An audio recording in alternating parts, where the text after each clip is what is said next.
Like all sewing machines, the Singer Heavy Duty 4411 needs to be taken care of. So we're going to show you the tips that you need to know to get in and take the lint out from underneath this throat plate. So right now the machine is threaded, and I want to show you a couple tricks that can just help you keep a sewing machine running smoothly. Let's say you're going to change thread. Here's one thing to do. Take your scissors and clip the thread up at the spool and pull the thread out the needle. You know what that does? Is it keeps it from, if you pull the thread backwards through the machine, if you've noticed lots of lint at your needle, you are pulling that lint up through all these areas that are very important and getting them kind of full of fuzz. So if you clip it here and then pull the thread out the needle, you're going to eliminate that issue. So if you can do that at least 50% of the times, trust me, your machine will love you.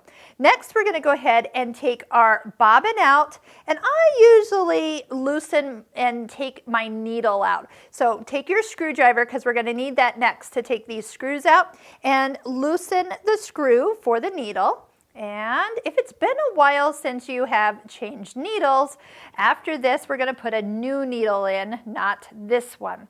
Next, if you want to get a little bit more room, there's a little lever on the back of the foot that you can touch, and it will drop the foot off.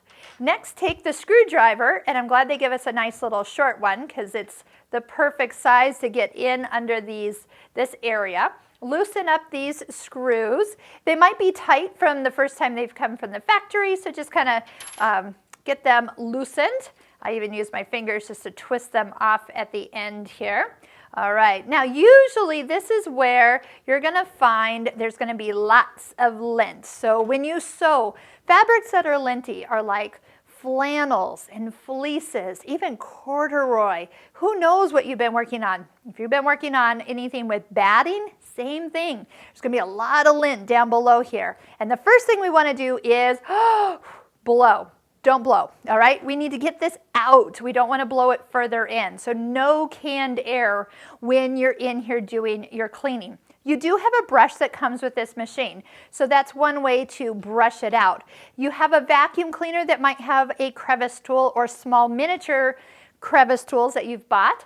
You can vacuum out this area. Next, we need to take the bobbin case out, and that's this black area. But I want to show you one thing. See that hole right down in the middle? There's kind of, it looks like there's lint in it, but it's not. It's actually a little wick. And that is a place where you can put some oil. You can purchase sewing machine oil from your local sewing machine retailer. They'll know what to get you. And you can put a couple drops of oil in there every time you get in and clean out. So watch this. As you lift this out, you will see what I was pointing to. That's in the center there. And that's where the oil can go. Get in here and clean out all this. If you can see lint, keep cleaning it until you don't. A makeup brush, a Q-tip, those are good things you can also use for cleaning it out. That little oil is going to make a big difference. How often do you want to clean this? We usually say after every 2 to 5 bobbins that you've used up, you're probably due for a little TLC for the machine. If you're sewing and you're breaking threads, you are getting some odd looking stitches, you're skipping stitches, it's probably time to clean the machine. So this is what you and I get to do on a regular basis. And then don't forget, when you go ahead and have your machine serviced by your local sewing machine store, they will take care of everything else that's behind the covers, that is metal, that needs oiling, that needs adjusting. They can take care of that. But for regular maintenance, this is all we have to do.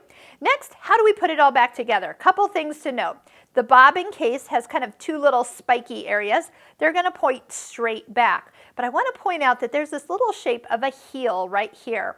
And when positioning this back into the circle area, there's a little spring right here. See that little bounce? That heel needs to be on this side of the spring. So as you kind of lower it in there and you work it down into the position, and just work it until it pops down there and it is nice and flush.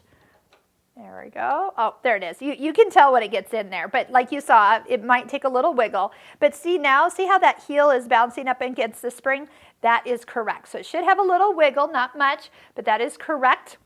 And then the plate will go on next. And watch when I put my needle in. That is going to go in absolute last. I'll usually get these screws kind of started like we did before. Took them out, just give them a little spin with your fingers. Tighten them up with the screwdriver. Make sure they don't wiggle loose, so a nice little tighten is good. Next, I'm going to put the foot back on, so when this is sitting right underneath the ankle, it will just snap on and you can lift it up.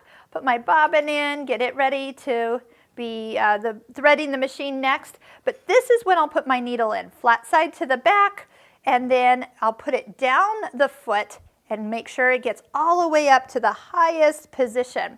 Now this little screw that I'm tightening for the needle, do keep in mind that you want to tighten it, but don't over tighten it. So just keep in mind that if you take your screwdriver and really crank on it, that can actually break this screw.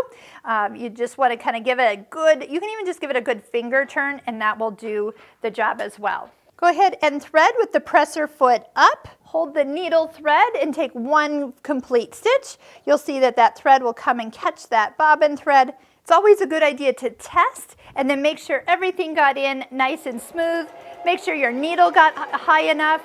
So if something doesn't sound like it should have been nice and smooth, go back and make sure your bobbin's in correctly. You have a new needle in, but trust me, cleaning out this machine every 2 to 5 bobbins is going to help it last for a long time.